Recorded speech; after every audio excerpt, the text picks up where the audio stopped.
Guys, bila reverse ada gegak-gegak. Lepas tu bawa kereta ada jerking. Problem ni apa? Problem dia ialah sini tengok ni. Ni. Ini punca dia.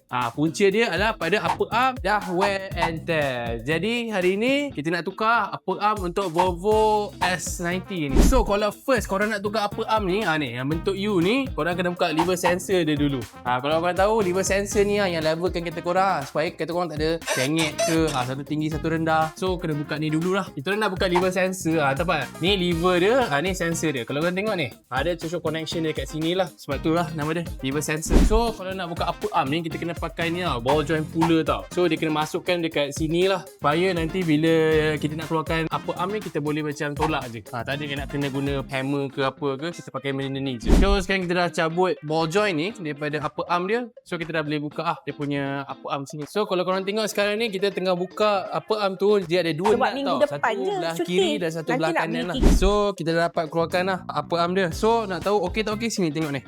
Dia dah lembut sangat ni. Satu lagi tengok ni. Tengok ni, dia punya rubber dia dah pecah kan. Pecah ni. Nampak? So kena tukar. Tapi dah 8 tahun dah. 8 tahun pun still okey lagi. Volvo punya ni. Dia orang cakap tak obvious lah. So bila dah sedar tu dah 8 tahun dah. So actually kalau tengok upper arm ni memang elok lagi lah sebenarnya condition dia. So berapa ongkosnya? Ongkosnya satu set kiri kanan termasuk label kita buat dalam 2,300 lah. So apa-apa Roger je, ijat tokeh.